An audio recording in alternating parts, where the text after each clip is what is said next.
Here in this place, we also know that they're the bigger things. And the disciples knew that. There were people who could do real harm. And yet, we are told to enter into a place of forgiveness.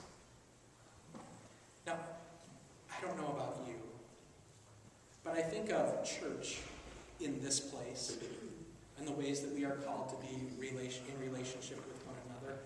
But my own mentality is also that church extends well beyond these doors, out into the community and into the world. And so when we hear these words, it's something for us to live into here at Calvary in terms of forgiveness, but it's also something we take with us out into the world as we encounter other people and other relationships. And this past week, I've been thinking and reading Facebook posts, letters to the editor, articles about things that are going on in the world. I've been thinking about the football player, Ray Rice, and what has happened in his home and in public. And what happens when there's domestic violence. Or the indictment with Adrian Peterson. I'm thinking about a 4-year-old child being whooped. I've been thinking about the families who have lost sons in Syria, Kurdistan, and Iraq at the hands of a terrorist group. I've been thinking about the family and friends of Kelly Phillips. Some in our congregation had mutual friends and connections to this individual whose life was taken and whose supposed killer now has been arrested. And I've been trying to figure out, how do we deal with forgiveness? How do we deal with forgiveness in these places?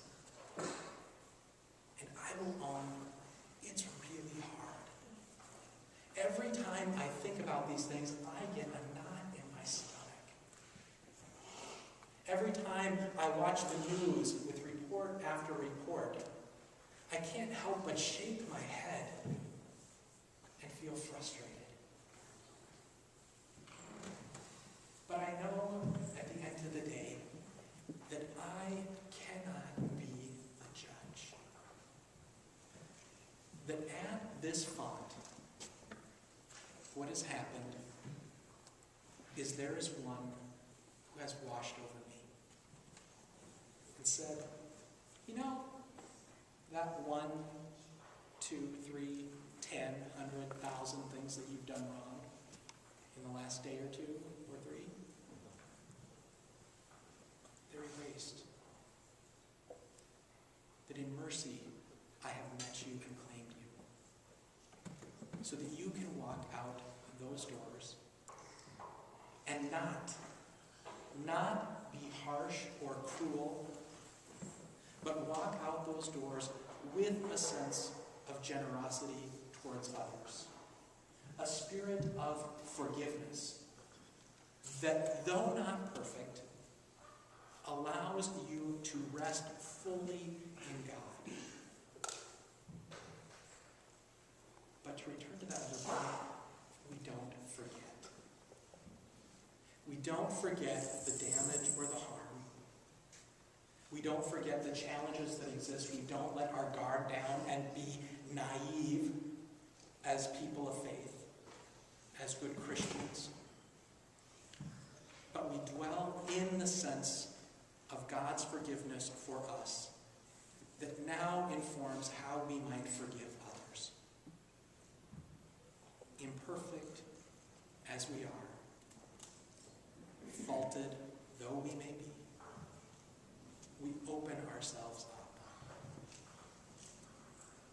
Now, the instances that I lifted up, we may not have a lot to do with any of those people other than in our prayer life. Turning it over to God, allowing ourselves to be forgiving. But perhaps there's one other relationship in your life right now that's not the way it should be. That's broken, imperfect, where there's been harm. And I invite you to dwell in prayer around that and what it means to forgive. It may mean sitting down and writing a letter that you will never send, but allowing your heart to break open in such a way that you will be transformed and will be able to let go. For some, it may mean a little more daring step of calling someone out and having a conversation, of revisiting some things that you really wanted simply to forget without there being that time for healing, for change, for ownership, or going out for coffee, lunch, breaking bread together, and in that time, talking about something that has really not been good, that you have been carrying, and allowing for forgiveness to take shape. Now, in all of these situations, I have to be careful, because I think it's easy for us to put ourselves in the place of the forgiver. As good Christian folks, we forgive others. It may mean that the letter, the phone call, or the lunch invites us to sit at the table and to hear that place where something we've said or done has hurt others. Where there's something that we need to own. And so we take that, we sit with it, perhaps not responding right away.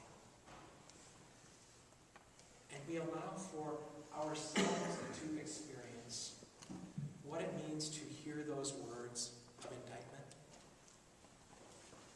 what it means for us to then seek forgiveness, to plead.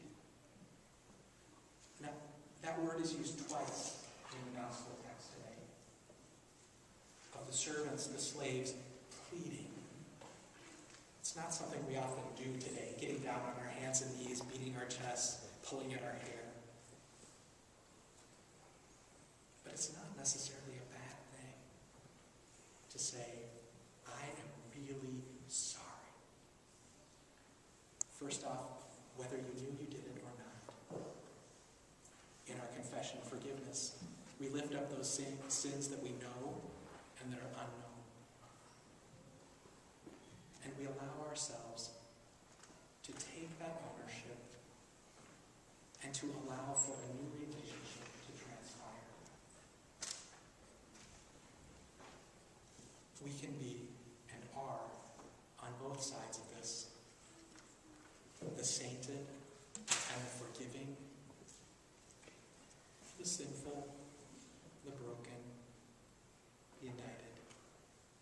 And we hold that intention deeply. And then center ourselves again in all things back at that font, at that promise. To know that forgiveness washes over us from one who has called us and claimed us, the source of all that is and that shall